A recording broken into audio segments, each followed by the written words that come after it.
Yo, what is up, everybody? In the Triggered Universe, I can't talk. What do we see, Adrian? A boring ass I Quit match. Bro, this one was one for the history books. I could be wrong, but today is the day, the 30-year anniversary of the time we saw the ladder match between Shawn Michaels and Razor Ramon, champion versus champion, to determine the real Intercontinental Champion. This match sucks, bro. It is March 20th, 2024. This I Quit match is going to be one for the history books. We are going to talk about this match for years to come, decades, probably even centuries. Bro, it's not a ladder match. It was an I Quit match, bro. Bro, were you not paying attention, bro? My bad. Sorry. You're talking about WrestleMania 10. Yeah. That is. It was one of the ladder matches that we're still talking about to this day. This is going to be one of the I Quit matches that we're going to talk about for decades, bro. Decades. I don't think so. But I'm pardon my voice. I'm losing it. I'm popping through AEW. What's up, Randy? What's up, Ricky? Comment if you're listening here to us, if you hear us correctly. Yeah, we did see a hockey fight between Christian and Edge, aka Adam Copeland. Man, I don't know. I didn't think it was too good, honestly. I don't know what you all think about that, but I didn't think it was the best thing ever. Let us know what you guys think of the comments. I think the Becky Lynch, call me in a WWE mark, but the Becky Lynch match was better. Not necessarily. I don't know, man. I think, when it comes to gimmick matches like this, my expectations for WWE are way too high. That's me personally. I see other wrestling all over the world, and my expectations for WWE gimmick matches are way too high that when I see them, I kind of lower my expectation a little bit, and I still get disappointed. I'm gonna say that Becky Lynch and Nia Jax is great. It's better than that Terry Funk Hardcore Memorial match. I will definitely say it was better than that match. It was. Bill, I don't hate it when Dynamite popped. This sucked. I felt myself just. It was terribly paced. It was terrible, in my opinion, Bill. It was terrible. And I've seen Monday Night Raws in the 2020s, bro. And this one was much better, in my opinion. But this one, was not as good as those. Yeah, you exposed yourself, bro. I'm exposed, bro. I can't talk. Nah. I'm losing my voice, everybody. So bear with me. What's up, everybody? So let's get started with the show, Adrian. Officially started. Yeah, Brian, what do you want to talk about today? Let's start with Dynamite because it's the most recent thing I have on my TV over here. I still have Rampage going on, so that same. It looks like the Acclaimed boys are gonna fight the Ass Boys, or they're doing a promo, pointless 15-minute promos, if you ask me, Adrian. That's how this episode of Dynamite started. Sasha Banks comes out, delivers a promo, delivers a video package, and delivers another promo after the video package. So I know that AEW fans love pointless 15-minute. Oh, yeah. We hate 15, 20-minute pointless promos that lead nowhere. This one was actually a fucking banger. It was under 8 minutes, including the video package. I got a lot to say from Mercedes Moné. First of all, bro, she said minor setbacks are for major comebacks. Bam, banger line. I wonder where she got that from. Tony Khan, obviously, he can never do no wrong. And she also said, "I'm not here to do a revolution. I'm here to do a global revolution." No, she said, "I'm not here to do an evolution. I'm here to do a global revolution." Yep. Then you're in the wrong fucking company to do one of those. That's all I'm saying. Well, speaking of AEW's only 5 years old, bro. They don't really got no global thing, especially with the women's division. So if she's gonna say that, I'm gonna go ahead and believe it, because this is the second Dynamite in a row that has sold more tickets, if I'm not mistaken, in 2024. Am I correct? I mean, it's only 6,000 people, bro. Stop. I mean, when you're selling 2,000, 3,000, and then out of nowhere you're selling like 5, 6, 7,000. I mean, who am I to say Mercedes Moné is not a draw? I mean, when the facts are there, you know. I'll say it. She's not a draw. Oh shit! And I People also can like that. say I also all like that they want line with about Mercedes. her. I also like that line from Mercedes Moné when she said, "I have unfinished business, and when someone messes with my business, they're gonna get bankrupt." I was like, okay, she's putting somebody on notice. All right, I like that. I like that. Who's she Yeah. bankrupting? Anybody who gets in her business, bro. I don't mean, know. What you like? What do you want to pretend to hate about this promo, Brian? So don't you like promos though? Don't you like video packages? Don't you like wrestlers being introduced when they join the company? Don't you like promos and video packages? But all of a sudden you're hating them in AEW? I was saying, I mean, I don't say I hated it. I just like calling out AEW fans. Oh, this is full of information. She is. We could get to that Cody Rhodes pointless promo and Drew McIntyre pointless promo later on. We'll get there later. But Mickey, I have some notes here. So this is all to set up Sky Blue and Julia Hart eventually coming up, and then Willow teasing that she's going to hit Mercedes Moné with a chair. I'm not behind this, bro. I'm not behind this. Mercedes Moné needs to be with the top echelon of women, and this ain't it, in my opinion. Why can't she just jump to the front of the line like Deonna Purrazzo, huh? Deonna Purrazzo had a few dubs. I don't think Mercedes Moné had a match yet. So she had 2 dubs. Yeah, 2 dubs. Mercedes has 0. So going straight to the champion would kind of kill that the ranking system, wouldn't you think? The ranking system's dead, bro, just like the WWE draft. Yeah, these are trying to make it work, bro. Where? Right now, right here. So you're complaining that they're using the ranking system? Come on, bro. Oh, yeah. And the other thing, she said her name is Mercedes Money, right? She didn't say Monet. Something like that, yeah. I guess she's not used to of not delivering a promo without a script. That takes some used to. It takes she's gonna have to get used to that. I can see Cody and his promos. They need to be scripted because he can't talk like he talk in AEW. Because I got a lot to say about that. And my man needs a script ASAP because he's copying his old AEW promos now. Well, we'll get there when we get there. Mm-hmm. If you guys are just joining us, thank you very much for watching. Bill's in here as usual. Ricky, Demo, thank you all for showing up. So let's move on to the first match. Okada versus Eddie Kingston. A new AEW Continental Champion is crowned. Adrian, what do you got to say about this match, bro? This match, like I said, it showed Okada's skill. I mean, who did he face that one time in a random ass Rampage match? I forgot who. You saw a little bit more of Okada, a little bit more introduction, especially if you're a new viewer. Eddie Kingston, what the hell was he wearing?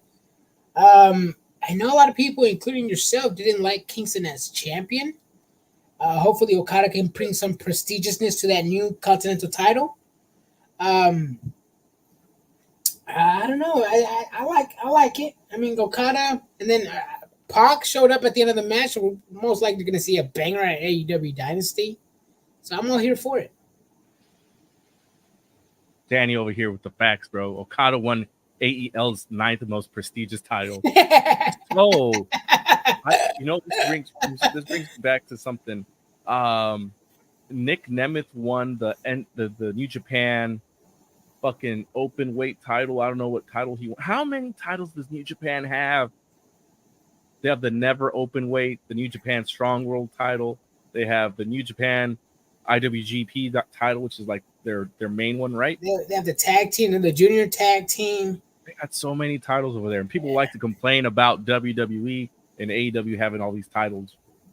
But New Japan, they got like 4 or 5 main titles. But yeah, Eddie is a bum. He's not going to SmackDown, but he is a bum. You know, this is the other thing. I'm not a fan of Eddie Kingston. I've made that quite clear to everybody here. Danny, this includes you. I'm letting you know I'm not a fan of Eddie Kingston. But There's nothing I could say that saves it. But that guy needs to invest in some wrestling gear. Yeah, He wore like those Bruce Lee type pants. they But were like loose on him too. I mean, he needs the mobility, the movement to throw them kicks, like the guy from Napoleon Dynamite with the American Zubas, the American. Oh, He's from like, Rex nobody wants to get kicked with a pair of these. with the Rex Kwando. How do you like about the? I guess Jericho's going by Lionheart. I thought it was only like a one or two thing, one-off thing, but it looks like he's going with the full Lionheart now. Is he like reinventing himself now, or what? Because he's going back to his roots of Lionheart in Mexico, where he was a baby face. I don't know. He's a man of many gimmicks. Looks like he's playing homage to his old return, back to his Mexican roots. mm-hmm. We'll see where this goes. His match with Hook, it was him doing a lot of bumping for Hook. I like that. Mm-hmm. Hook wins. Where this lead them, I think he said that they're going to have a match next week as well. They were going to have a chat or something, a proposition. He has a, yep. All jokes aside, I'm not here to trigger anyone. Bro, we're triggered wrestling, bro. You're in the wrong place. Yeah, bro, you're in the wrong place for that, bruv. But Eddie Kingston is really unbelievable as a wrestler. He looks like an Uber driver. I've seen Uber drivers that are actually fit, bro. All they do is go to the gym and drive Uber. I mean, that was a good one. I haven't heard that one in a while. He looks more like a person on the subway in New York. You know what? I don't. Oh shit! Moving on, Brian. I'm gonna ask you this, Adrian. Is it too late to save Hook? In a way, how old is he? 22, 23? I don't think so. Well, he's not old, but his character. If you look at his, see, I forgot what match it was. It was a scramble match, a weird ass 8-man tag, I believe, on Dynamite, Revolution, or Strickland, or something. I don't remember. Hook was taking some bumps, and he just like looked lost after 5-8 minutes. And I'm like, yeah, no, Hook needs to he needs to do some more training instead of that. Just suplex city or whatever that he does. The T-bone suplexes. The rear naked chokes. He needs more wrestling in his game to be known as a real wrestler. You know what I mean? I see him now and I'm like, yeah, he can deliver bumps. He can take a few bumps. Sometimes he doesn't sell. It doesn't look like he talks during the ring or during matches, but he needs to get some real training ASAP. I mean, mind you, the things that he does are helpful, but he needs more, if you know what I mean. I know what you mean. I think that his character is pretty much done for. I mean, they want to build him as the next big thing, Brock Lesnar style. Parker Bordeaux. Thank Bill. Why are you always triggering me, my guy? Hook is better than Dom. There's no way he's better than Dom. Dom's better in the ring. Dom's better in mic skills. I give him that mic skills. I would only say mic skills. Ring wise, I don't think so. I mean, he could talk with people in the ring. He can talk with people in the ring, but that's about it. I don't think I could think of is the only thing that's saving Hook is that they're keeping him to be a quote unquote badass. What exactly that means and where that leads him, where Wardlow's built like a badass and he can't get out of jobber land. Didn't he have a match with Joe? I don't know. Man. Wardlow versus Samoa Joe? Yeah. So he's a jumper now because he lost to a world champion? Oh, you're talking about the Samoa. That's what he's talking about. Buried by Joe. That's buried by Joe. See, I don't get that. I mean, like, how do you get buried by a world champion? I mean, a world champion is a world champion. It happens to Daniel Bryan all the time, bro. That's why he's the mid card jobber. But like, or main event jobber. Nah. That's like saying, what's his name? Seth Rollins is getting buried by Cody Rhodes every time he fights. That's like saying Roman Reigns buries everybody he fights. Like, how do you get buried by a world champion? I don't get that. don't know if it's an inside joke some people made online and I didn't see Miz, it, or bro, you get triggered when the Miz, even though he loses everything. You say he's a I mean, jobber. well, he loses. I mean, shit, he's ass. Someone's got to take the pin, right? Yeah, that's true. But like a 1-on-1 against a world champion, and all of a sudden you're buried. Danny says, but he has no title. Cody had no title. FTW title doesn't count, bro. Moving on. Yeah. Pac comes out to, or we skipped the part where Pac came out to challenge Okada for the title. Remember when I told you that Pac just came back to job to Okada? Looks like it's happening because Okada just won that title. He ain't losing it. Yep. So moving on. So Ospreay says that he's going to walk a mile in Daniel Bryan's shoes. So he's going to go one-on-one with Ciabatta Bread, who he lost to many, many years ago before he retired in Japan, right? Mm-hmm. Is this going to be a banger, Adrian? 5-star banger? Yes. Oh, absolutely, bro. Absolutely, bro. It's going to be just like that one match on NXT. I think it was William Regal's son and Axiom on that. A lot of slap fest going on. It's going to be just like that match. A lot Don't you hate slap? Yep. So let me. I know you're going to bring this up after you sent me the video. All right, I'm against people just sitting in the ring, standing, just going. Sitting and standing. Yep, that's what they were doing. Slapping. Later, yeah. But these guys were like back to back to back, and it wasn't an excessive amount of time. It wasn't a minute. It was 15, 20 seconds of back-to-back slapping. It was Danielson, Eddie Kingston, Temple's chops. Yes, it was. Do we have any NXT watchers in here? Who watches developmental, bro? Who watches Rampage, bro? It's in the background. I'm one of the 200,000 people that are going to watch this shit because it's just in the background. I'm watching it in front of me right now. Orange Cassidy's getting his ass beat by Powerhouse. See, we're not watching it. I'm not watching. See, you watch NXT and you still don't watch it. Didn't they get down to like?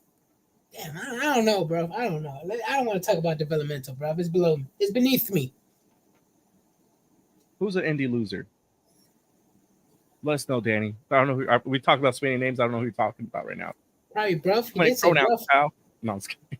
Yes, NXT is unwatchable. Absolutely, Bill. I tried watching it once. I will say. Go ahead. Didn't the Creed brothers? No, not the Creed brothers. The OC.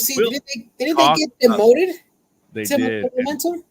And some other person just got demoted too. NXT is awesome. Cole Potter, Mark. Damn, you guys are going back and forth here. Dang, yes, NXT is dope. I like their pay-per-views. They're really well. Stop, bro. They're really good. They have like one or two good matches. I'll admit, one or two. You know what? Let's not go in order here. I want to talk to you about something because you brought up the Creed brothers, and I've been waiting to talk to you about this since Monday Night Raw happened. And I was like, bro, wait for the show because you're over here. Give me that triggered energy. DIY versus the Creed brothers. Mm-hmm. Ass. The wrong fucking team won. That match was also ass. Mm-hmm. What is the point of having the Creed brothers come up, look unstoppable, and then lose to DIY? Max, I got an answer for you, Brian. You want to know why? Why? Because Paul Levesque has the people that he likes, certain type of people, mainly his NXT babies. He's putting all of them over. They're his friends, they're his boys, they're his people. Some of them got released. He brought them back. There's a video of my boy AJ Francis, who recently did an interview with Stan Francis Church. Who did an interview with Stan Van Vliet, and he said, as soon as Chris Van Vliet, bro, wrong. Whatever. Chris Van Vliet, yeah, whatever. And he told him, yeah, when I got released and everything was, and Paul Levesque was in charge, he personally called me and said, hey, when can you return? When can you do it? And he said, I'm not coming back until I bring Hit Row. Paul Levesque said, done. You guys are my guys. You guys are my friends. I will bring you guys in.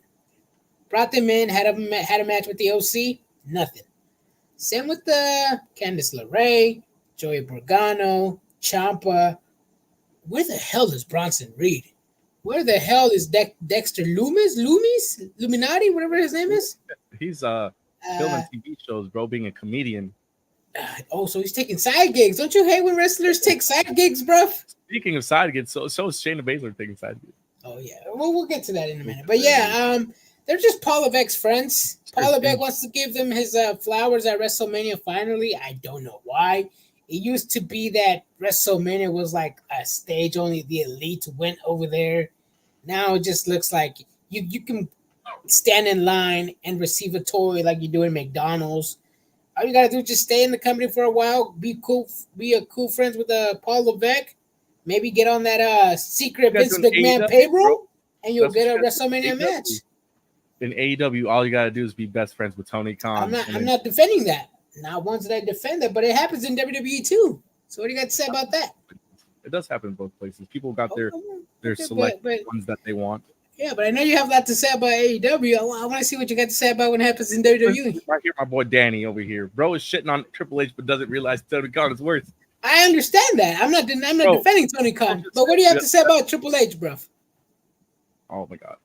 Best friends just advanced to the tag tourney. I knew that Powerhouse Hobbs was going to lose because that man is a jobber. Put him in WWE and trade him for who, Adrian? Can you answer my question first, though? What was the question again? Why is it okay for Paul Levesque to do something and not for TK? I didn't say anything about that, bro. I'm okay with anything, bro. So you're okay let it fly, bro. But the people that he's behind are ass. Damn, that sucks. Vince and Brock were doing all the shitting. Damn. Hey, maybe you have to. Allegedly, they were doing the shitting and peeing. Maybe you have to get on that secret Vince McMahon payroll, Paul Levesque payroll that will give you a WrestleMania moment. Man. Anyways, back to AEW because we got sidetracked with DIY and the Creed brothers. We finally get Thunder Rosa back on AEW television. We saw Thunder Rosa back at Barrio Toys. It was her and Deonna Purrazzo versus Toni Storm and Mariah May. Thunder Rosa beats Toni Storm with a surprise roll-up. After eating that hip, what's her hip move? Her ass move? Yeah. Hip attack. Oh, I would have ate that hip attack too, bro. I'm like, oh. Oh man! Oh shit! Tell me you would leave that too, bro. I'm happily married, bro. No, but speaking of that match, did it felt short to you? Did it feel like they were like the referee said, "Hey, we need to go home"? It did. It was kind of off. Honestly, I get that they're trying to put what's her face, Thunder Rosa back in the title picture because she never lost the title, and I'm fine. I love that she's back on TV. Don't get me wrong. They gotta do something with this. Like they just can't put the match on TV. They gotta build it up a little bit. Yeah. And that's my main issue with AEW is like they have stories. They just do. give it to us so much rush. They rush everything. It's like it's literally built up in a span of a day. That day, like, oh, we're gonna have you face this person next week. We'll find out why you're fighting them next week in the following days. But to me, it's just booked backwards.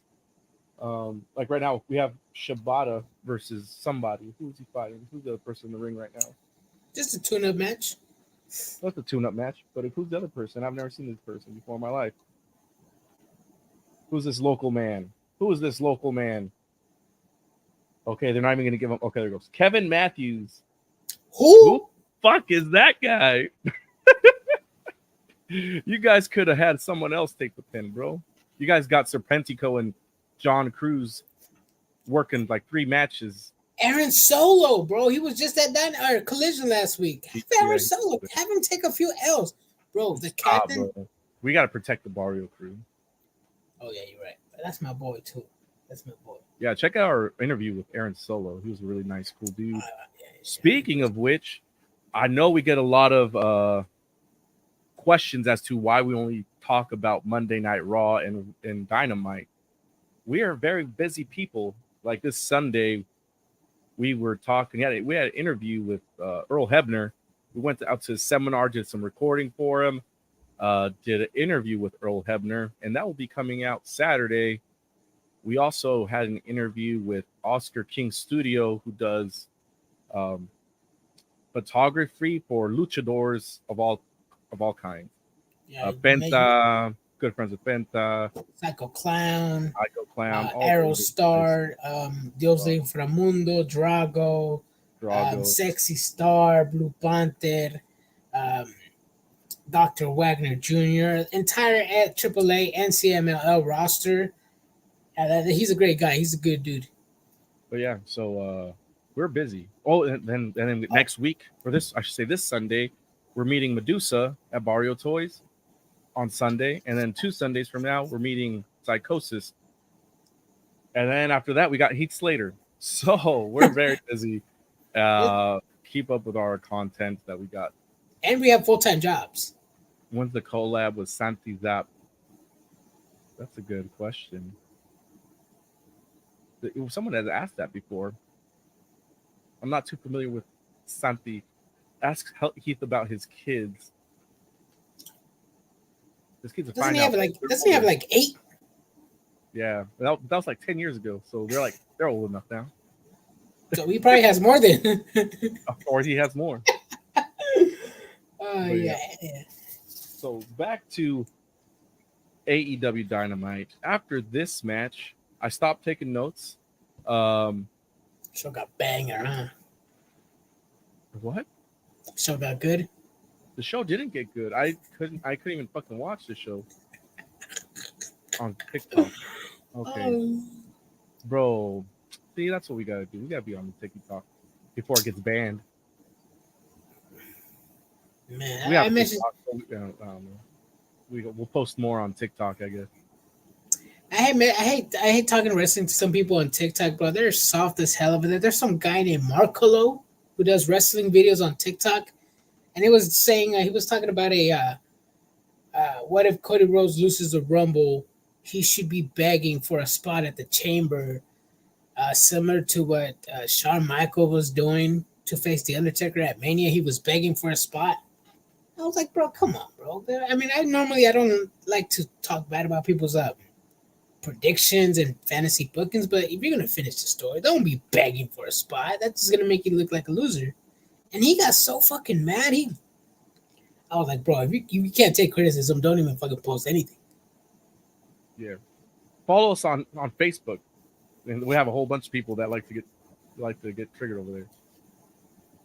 That's what they should do. Those TikTok people. But yes, that Swerve match also too. When you were saying about it, just felt a little tune-up match, right? Swerve versus Mika. Stop.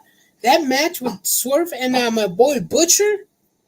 It should have happened on Dynamite. It shouldn't have. It should have waited to Collision. You could have gave more time for the women's. You could have gave a little bit more. Yeah, actually, more time for the women's.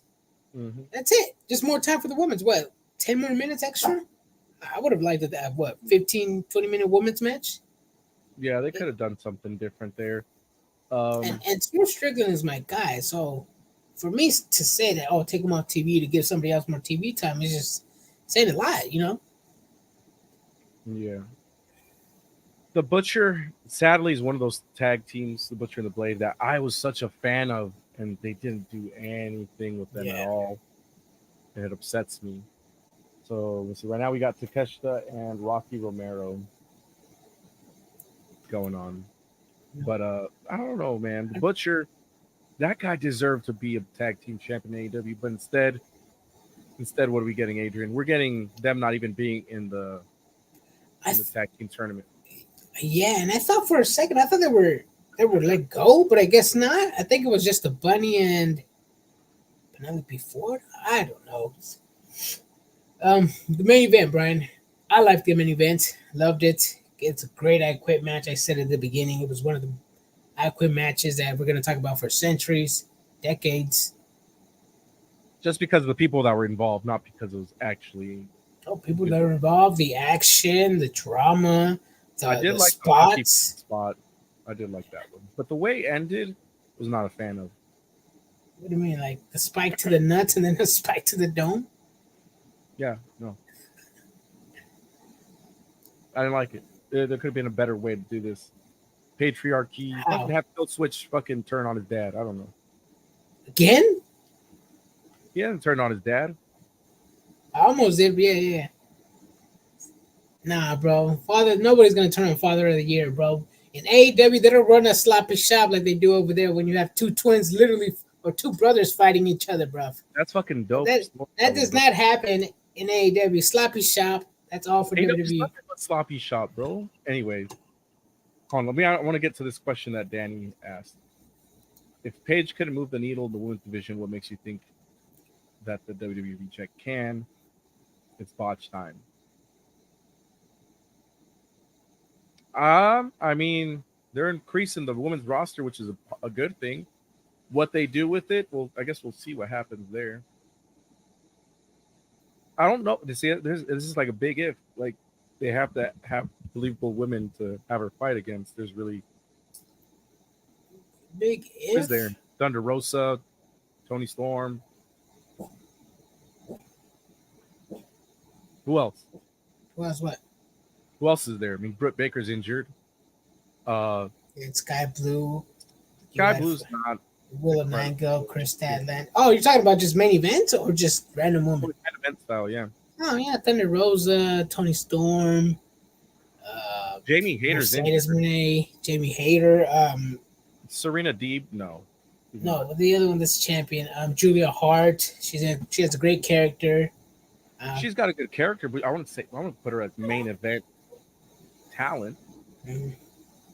John Prazo, did forget that one. I mean, either that or come on. I mean, I'd rather have either one of them women be champion instead of fucking someone like Io, who's just basically a paper champion, a transitional champion, someone who got the title because again, she's Paul Levesque's friend, she's Paul Levesque's girl, bruv. So she deserved to be the title holder when she won the title. Everybody was happy, but when she won the title, nothing happened. Yeah, so it's like nobody cares, right? Like the minute she won it, everybody turned around and it's like, yeah, nobody cares, right?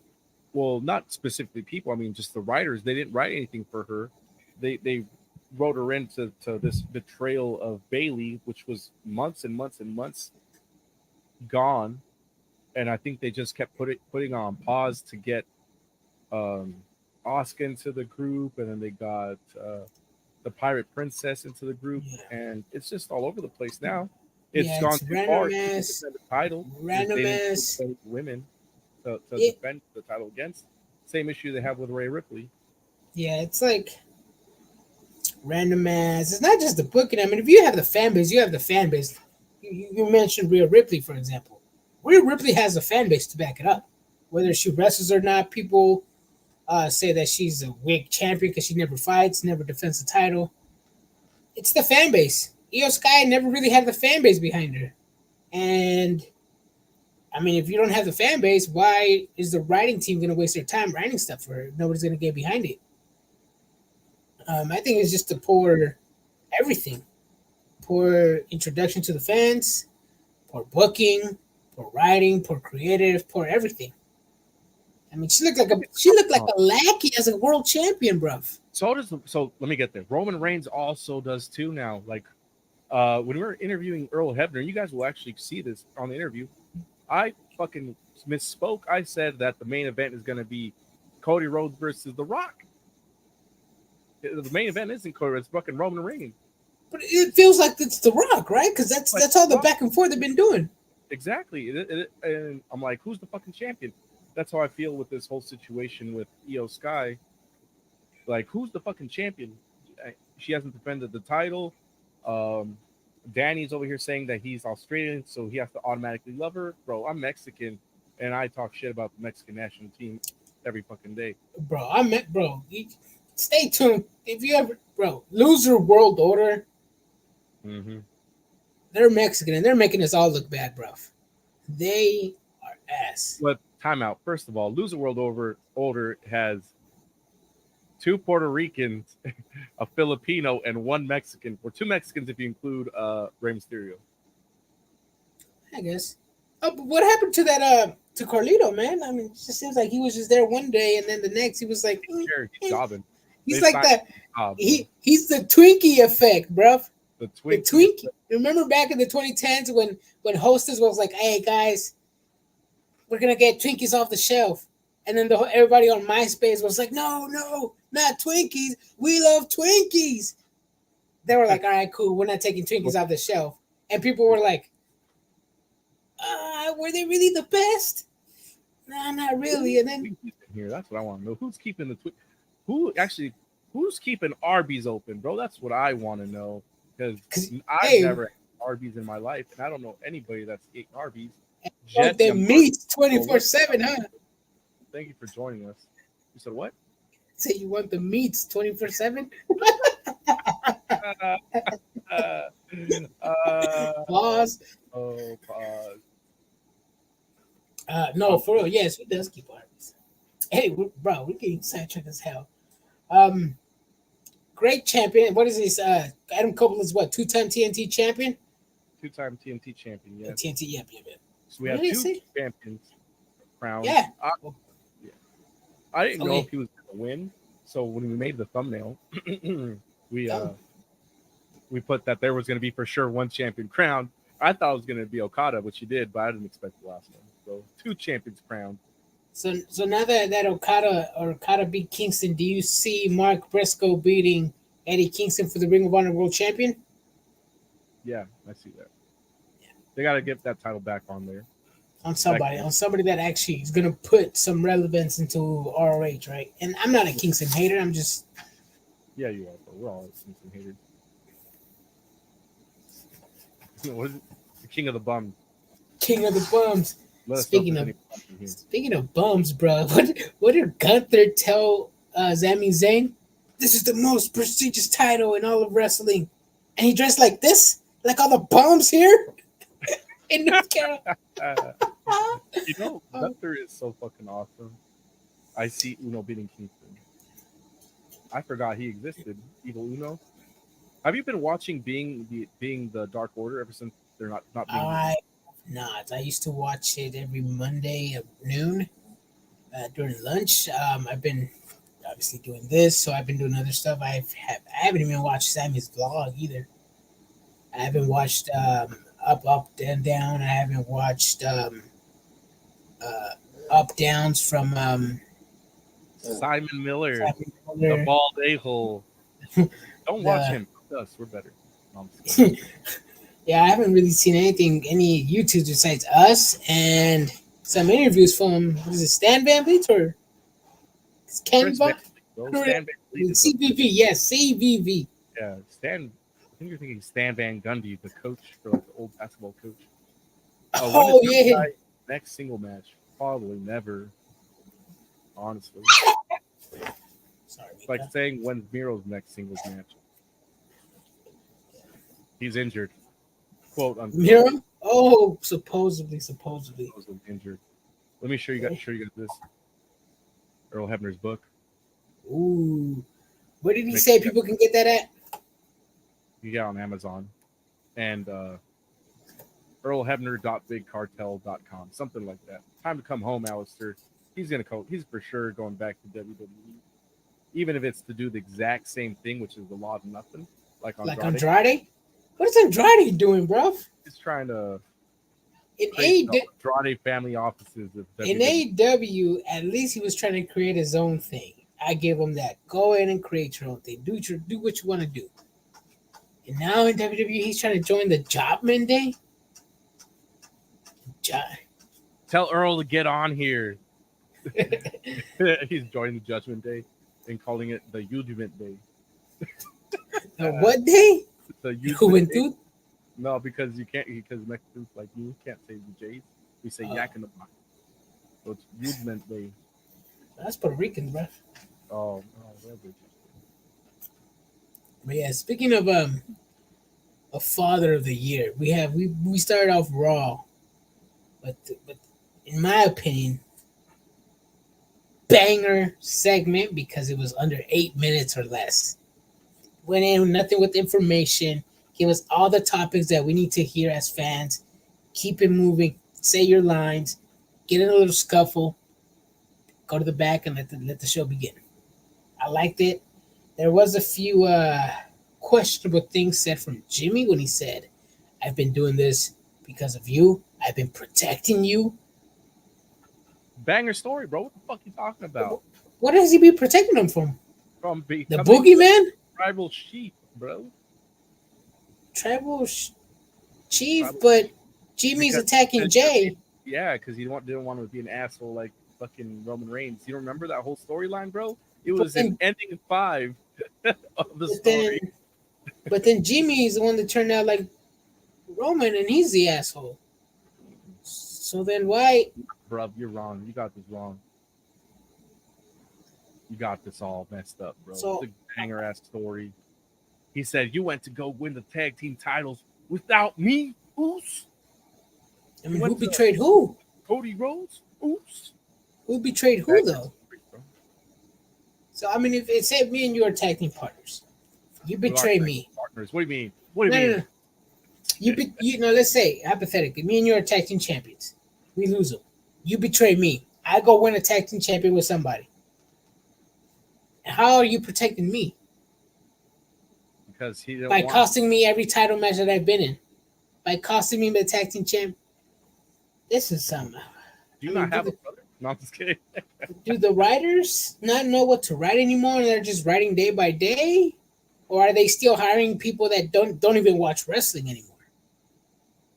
Remember that was a story a while back. Huge story that It's the different. writers didn't even know to. Let me tell. So, Danny's over here saying something. He says it's different because you guys aren't brothers. I've known him since like 3rd grade. Yeah. I remember this. Yeah, long time. No, I don't know, man.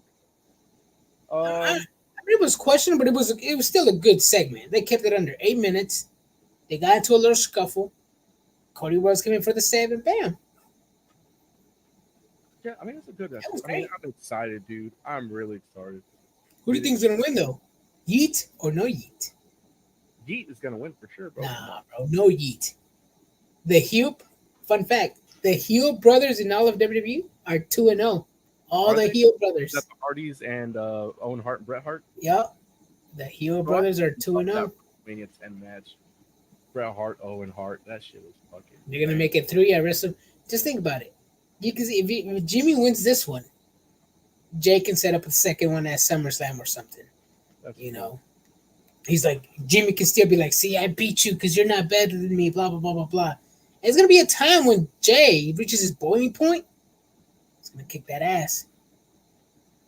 So Danny brings up a good point here, dude. He says, "When's Khan coming on board as a writer?" Then, so for all those who didn't, Which tune in, Khan? I was talking about Alex Abrahantes, Oh, how he only just jumps around, and what is he doing for Benta nowadays? Apparently, he's a fucking writer for AEW. I had no idea. what does he write? Oh, I don't know. What, he writes. What does he write? The signs on the arenas were like, "Go left, go right, heels left, goes right." He writes the signs that says seat filler section. What the hell does he write? I don't think. After Oh, we go off of that show, it's like, what the fuck does Alex Abrahantes does? Because I know he's not just a talent. he used to be a Spanish commentator. Used to be. Because now it's Angelico and Serpentico as a Serpentico, Spanish project. That's it. And they also They actually do great. Don't get me wrong. I mean, Angelico is broken Spanish, but they do good. You know who they should hire is Vampiro, bro. Vampiro. I did like Van. He's in AAA right now currently. So go ahead. I did like Vampiro and Max Striker's combo in Lucha Underground. Underrated. Underrated commentary team, bro. Vampiro and Max Striker. Where is Matt Striker now? Somebody got Google. Was he is it an MLW? I know he was doing something for New Japan and WCPW.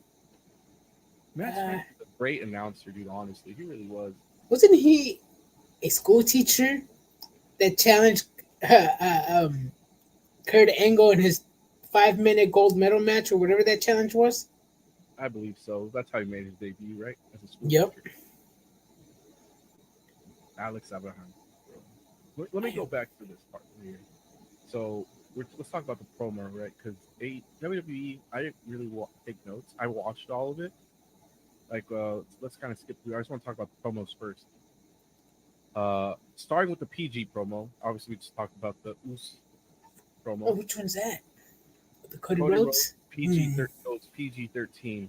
He calls The Rock He's like, I don't think you are a heel, Rock. I just think you're an asshole. And everybody's like, oh. And he says, you're just a whiny bitch. And everybody blows the wads because he cussed on WWE television. I don't think it was too bad of a curse words, but the crowd loved it. That's why I said PG-13, bro. Let us know what you guys thought in the comments. You could have just said PG, bro, because I think their show right now is G. But no, G. Whatever Paw Patrol is rated, I don't know, bro. So you got all that information from Cody Rhodes' 20-minute promo, and I got 4 lines from Mercedes Moné's 8-minute promo. Yeah, it wasn't that good, to be honest. I mean, it was a fiery promo. It was also 15 minutes less than that, but yeah. I saw Heyman come out. Oh, he did. Paul Heyman came out. He challenged him to, or not challenged him. He challenged him to a promo on Friday Night SmackDown to make sure that that he comes alone and that Roman Reigns would also be alone. Like that girl from the Chick-fil-A video.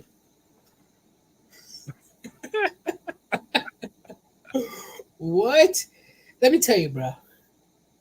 The two most ignored things in wrestling today.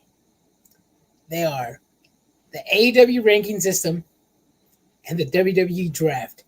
Nobody follows those rules at all. Whether it's the bookers, the promoters, the creative, even the wrestlers. There are two of the most. What is it? Nobody follows those rules, bro. The draft and the AEW rankings. Which one do you think it's worse, Brian? The ranking, I would say, just because. Because it's AEW, huh? No, just because the draft, at least, it has worked in the past.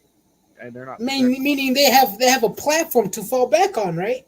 Meaning they have the blueprint to be like, hey, let's not fuck this time. The reason it got fucked up this time is because Triple H was in charge, and then Vince took over again, and he tried to fuck it up again, and then Triple H had to erase everything that Vince did, and now Triple H is in charge. But the draft was already fucked up to begin with. We'll probably see another draft after SmackDown. So we're gonna waste another 5 episodes of our life. Not looking forward to that one. Not looking forward to that one. But since we're talking about Paul Levesque and Paul Levesque putting his own people over, what's your take on this Candice LeRae heel turn? And too little, too late, bro. Too little, too late. Same as DIY. Like, you guys should have done something with her the first time years ago on TV. Now she's lost every match she's pretty much been in. She's a heel now, but Indy Hartwell is still undecided. They should bring the Way back together from NXT, which was Austin Theory, Johnny Gargano, Indy Hartwell, and Candice. They should have done that, but even then, Austin Theory's lost in the shuffle. I've never seen it before. What happened to Indy Hartwell, man? I guess it was unique that she fucking yelling at people, yeah. What happened to Indy Hartwell, man? I'm not a big developmental watcher, but when I did see her on the main roster against Becky Lynch, blew my mind. Immediately became a fan of her. She put on a banger of a match with Becky Lynch. And the following week was like, it never happened. It's like she forgot how to wrestle. I don't know if it's the booker or somebody in the back that's telling her, hey, you're good, but we want your skill all the way down here. We don't want you to be that great.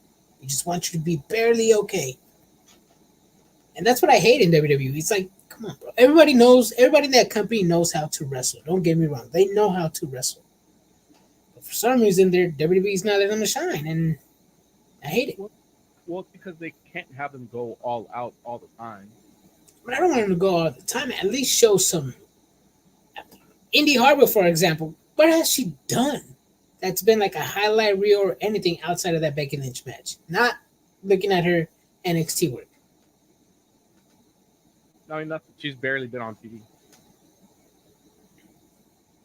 And Danny says she's Australian. People dollars work. The real reason is because the women's main event scene is so effing stacked. There's no more room. There's room. I mean, Io Sky. Oh, there's plenty of room. There's plenty of room, Danny.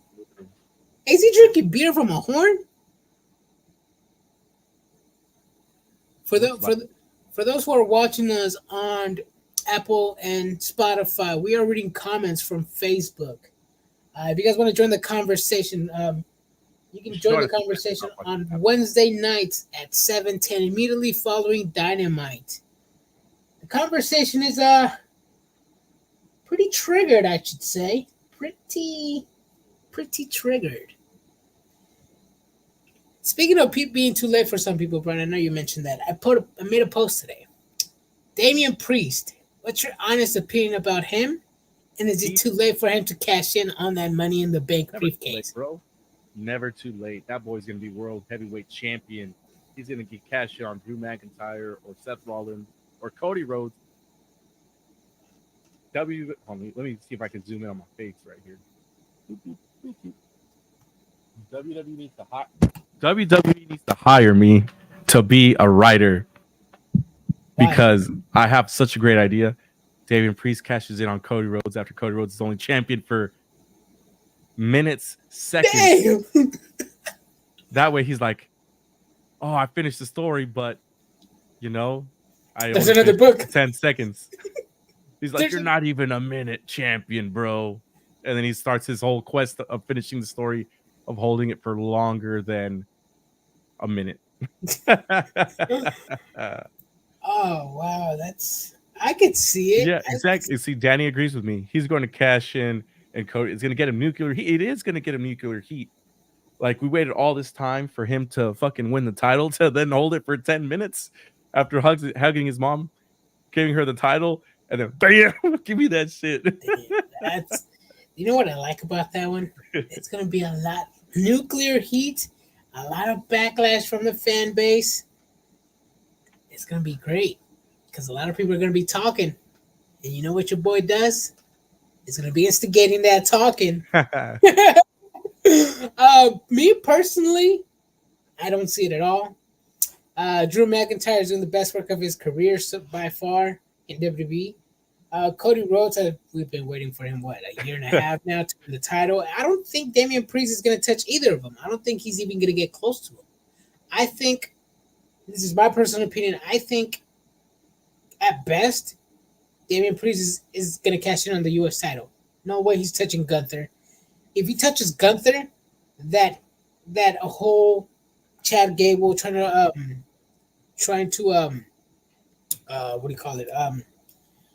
trying to win the title for his daughter is going to be gone because his thing was to beat Gunther. That's his thing. I know I'm watching that story after WrestleMania probably. I'm hold on a second. This girl's street fight is crazy right now. Yes, it is. Chris Statlander. They're doing a thumbtack spot. Oh, Chris Statlander. Adrian, you're watching this on a delay because I think I get mine sooner when it happens, right? Oh, because I went back. Oh no, that pin. Oh my God. So close, Sky Blue. Yes. We are watching AEW Rampage. Oh, damn, Sky Blue, chill. All right, hold on a second. So, Danny says he has the look, the skills to be a massive heel going forward. I think he's great. In the mouth. Thumbtacks in the mouth. We saw some guy at SPW take thumbtacks to the face. He got foot stomped and got him in his face. And he looked up and they were like on his eyes and stuff. Zach? And Zach. Zach, he actually just recently had an injury at this last Supreme Pro Wrestling show. Speedy recovery for Zach. Nobody ever wants to see somebody get injured, especially not the fans. I'm sure families are scared.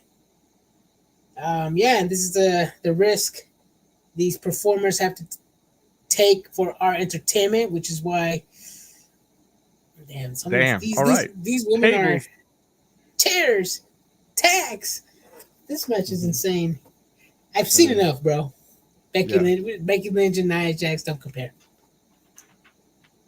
This match is better than Edge versus Christian. Bro, you always find a way to trigger me, bro. Bro, it is. Honestly, this woman's match is good. What is this? Julia Hart's gonna fucking pick up Willow or pick up Stat? No. Oh, damn, great fucking match. See? Julia Hart, bro. Man. Julia Hart, for those who are tuning in right now, and spoiler for well, actually everybody's watching right now, Julia Hart just pinned or just made Chris Statler tap out, a former TBS champion. We've literally seen Julia Hart blossom into the flower that she is, to the black rose that she is. We saw her as an 18-year-old cheerleader make her AEW debut at Daily's Palace, Place, whatever you like to call it. And now, what? Fast forward, how many years later? 3? 2? She's TBS champion at the top of her game. Her career, her work's is still great. sloppy, Still but sloppy. improvement. Character work, she has that perfected. Great. You know what I'm thinking? I think she's like the reverse Jade Cargill. Jade Cargill had the look, had everything, just didn't have the ring skills. At least Julia she Hart has the ring skills, bro. She's gonna come back. She's gonna fucking tear the house down because she doesn't. People, you don't need to have a fucking 5-star banger to have a good match. Yeah. We don't need to see Ospreay Takeshita to have a good match. I'm okay seeing Gunther versus Ray versus Dom Mysterio. Fucking as long as they're selling the shit out of stuff and believable story. I want to see Bianca Belair versus Jade Cargill. That match. Fucking WrestleMania main event. Yep. Has Bianca made it? Yes. She had a. I mean, she's been in Mania, but has she been there for a champion? Yeah, she won it in her hometown of Houston, if I'm not mistaken. At least that's somebody on the internet said, and I just remembered it. This was a street fight. You're right, Ricky. This is a good street fight match. All right, so let's continue talking about WWE Raw.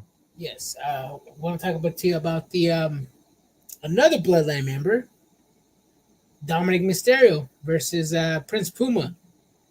He got the L. They're talking about Prince Puma all the time now. So people are saying is he going to come back as Prince Puma? No, he's not, because they don't own the rights to the name probably. Yeah, and I mean, speaking of Prince Puma and Lucha Underground, you do know who I want to see bring their character back? Santos Escobar. He is not doing it for me as King Cuerno. He is not doing it for me as Santos Escobar. I don't know what it is. He doesn't have it. I remember seeing a match with him. I forgot. I think it was Carlito. And then the LWO attacked his goons. And his facial expressions were not there. They were just like, no, my team, come back. Yeah. And I'm like, what the fuck? I thought in WWE you get taught how to work the camera and creative's going to tell you how to do it. They're going to make you into a star. And I haven't seen anything from that.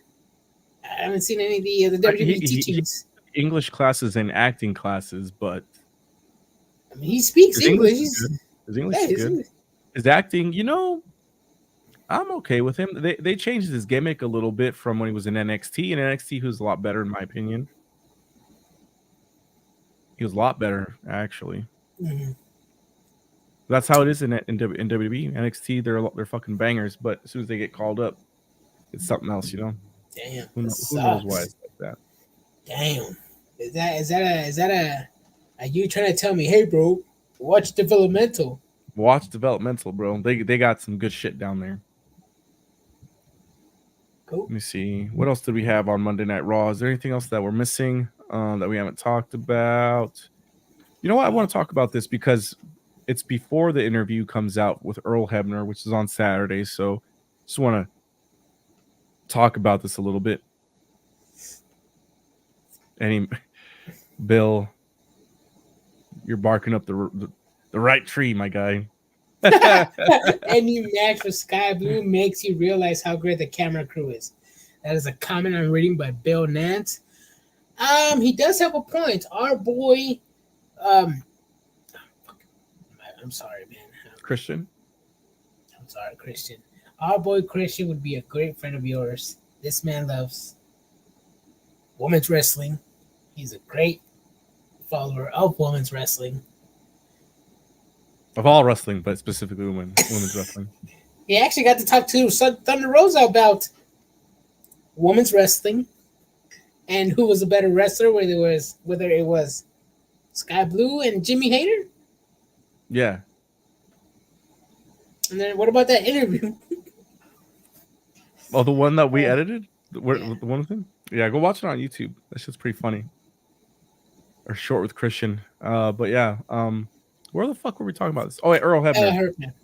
Okay, so let's talk about Earl Hebner and what he said. You'll hear a lot of it in the interview, but I just want to preview some things here for everybody.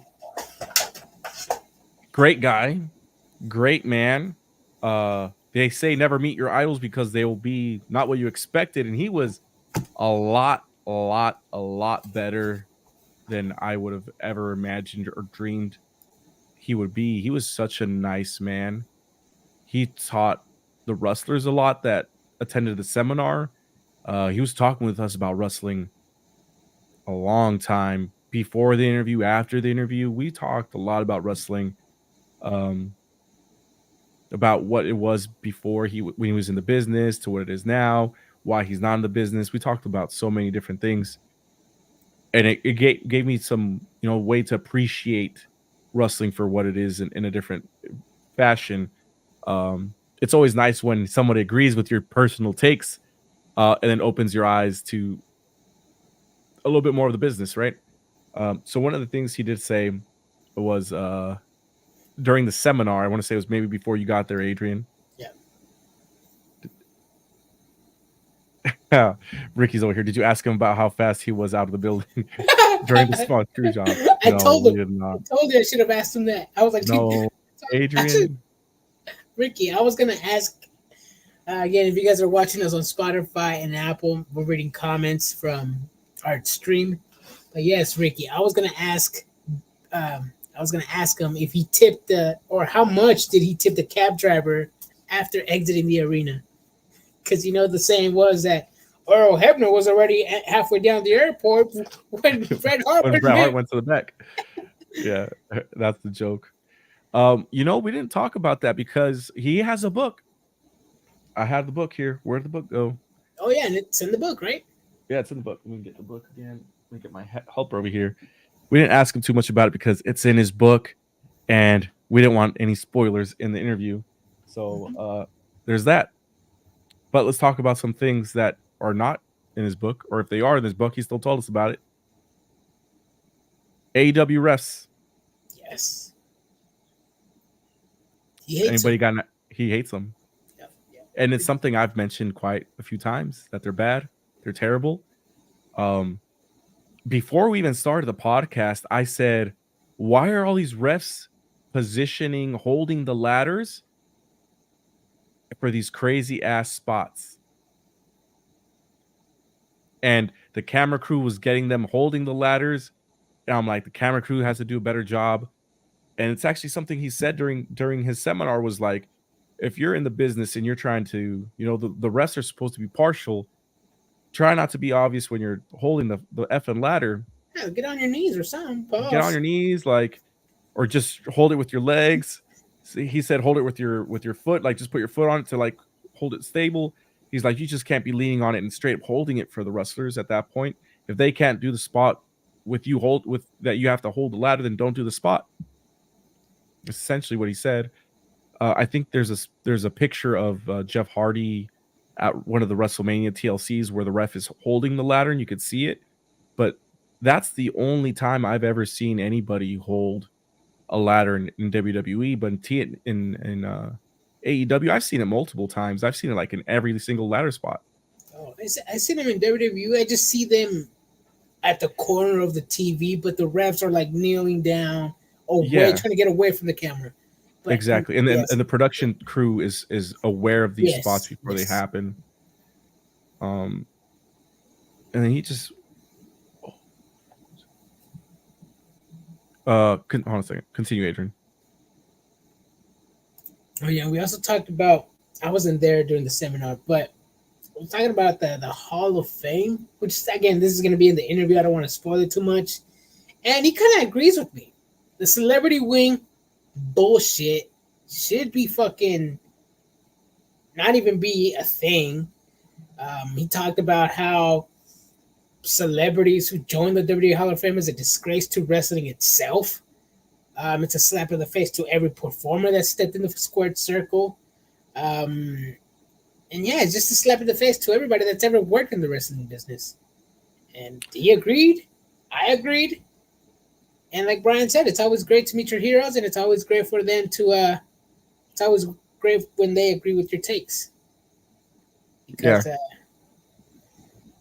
he's come with that triggered energy for sure. He did have a lot of it.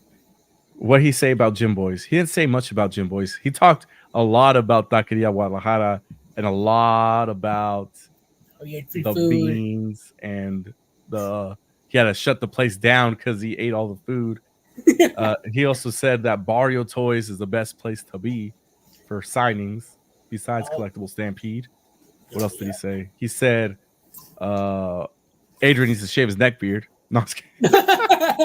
Bro, what the fuck? I'm dying. No, he was such a great guy, man. He was personal attacks, bro. Personal attacks, bro. Neck beard check. No. Nah, bro. He was so freaking nice. And I hope that comes out in the interview that we had with him. We'll be releasing it Saturday at like 5 a.m. California time, which is 8 a.m. Pacific time. So when you guys wake up Saturday morning, it'll be up there. I know Themo from Barrio Toys will be up at 5 a.m. for sure. Anyways, so there's that.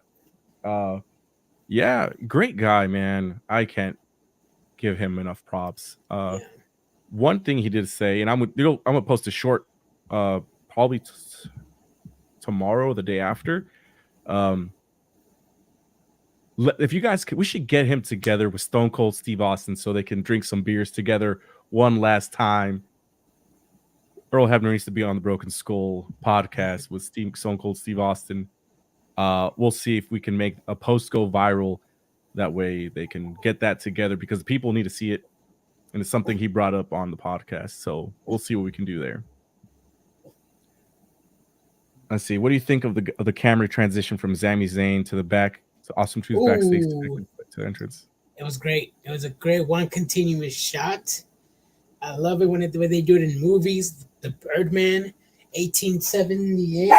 That's the movie. My dog is barking at people, but I love it. That one continuous shot, and then Awesome Truth goes to the ring with that same camera crew. Perfect. It was good.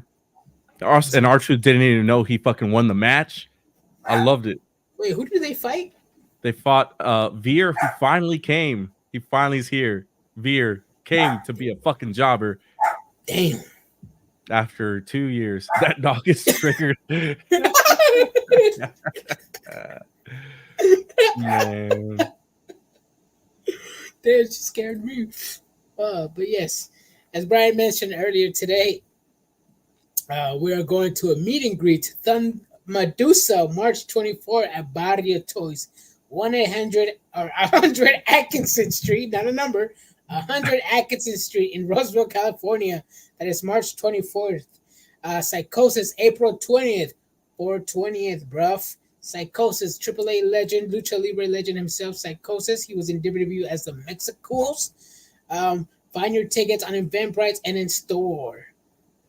And April 19th, if you guys go to SPW, you guys can meet Heath Slater at One Supreme Night as well. That was April 21st. Let me check my calendar. I think that was April 21st. You're right. It's 21st. I'm a fucking idiot. Yes, April 21st. So it's back-to-back signings. Heath Slater's I Got Kids, 21st. Psychosis, 20th. Medusa, 24th. Christian's not here, bro. That's it. We're getting off. No, I'm just kidding. He was watching Sky Blues match, bro. He's upset because she lost. Oh, no, she won. No, she won. She won. She got put through the table, I think. She did. Maybe she got injured. She was holding her arm. Maybe. But Oh, what? Oscar. I was gonna say maybe it would. I Oscar's could be a injured. storyline, but yes, it could be a storyline. It could be a storyline. Who knows? You know, it's not a storyline. Darby Allin. That fool's actually injured. He's not going to Mount Everest. I mean, I'm not gonna sit here and be like, "Hey, Mount Everest is just everybody does it." I haven't done it, but a lot of people go, and you don't A even lot go of to people a go, lot of bro. people go. And That's fucked up. I would like to do it, but I'm not going to be able to do it, bro. I'm scared of heights. I'm scared of heights. You're still on the ground, but if you just looking down, it's not like I guess you could fall and die. People die there all the time. Damn, I made it seem like it What? was They do. I made it seem like it was a walk in the park. You did. You really fucking did. You made it seem like everybody and their mom goes to Mount Everest, but people literally have to train for months to do it. This guy starting up, giving us the wrong triggered energy here. Dude, that's a Tony Khan book. Yeah, just go, bro. You'll be all right. You'll be fine. Just wing it. Oh man. Nope, was well. I think that's pretty much everything that we had to say for today. We offered you guys our thoughts on AEW Dynamite. Yes, Bill Nance. Mount Everest is littered with the bodies of people who were once highly motivated individuals. It's fucked up. Yes. I'm getting That's cooked. you fucked up, Adrian. You fucked up, bro. You're getting cooked in the comments. They were once motivated, and their bodies stay there because they can't decompose because it's that fucking cold. Damn. They're just frozen in time. So you could just be camping on top of bodies then. Do you know what? There's this one video that I saw that like if you fall, like if because you walk in a line, Yeah. you're walking in a line, and if somebody falls, They it's all so fall? cold that you're just like, oh fuck it, you just go around the person because you can't pick them up. That's wild to me. You can't physically pick them up because you're just fighting for your own life that you can't even help anybody else. Chick-fil-A girl. Let me borrow the Earl book, Brian. No, it's signed. Hold on, JC, give me the book real quick. Is it signed? Oh yeah, it is. It is signed. Yeah, we did get an extra print that we are eventually going to give away, but yeah, it is signed. Earl Hebner, personally autographed. We are going to give it away one of these days, so make sure you guys continue to be watching us because we will be giving that away. It's fucking dope. I'm going to post it on Instagram or something to show you guys what it looks like. It's a dope print signed by none other than Earl Hebner. And if you guys happen to meet Bret Hart and Shawn Michaels, you guys can have them sign that as well because they're also in that picture, and that would make you a ton of money. Yes, it will. But that's all we had for tonight. So thank you for all of your don't dog ear the pages. No, bro. I'm not even going to read that book. I'm going to buy a different copy and read that one.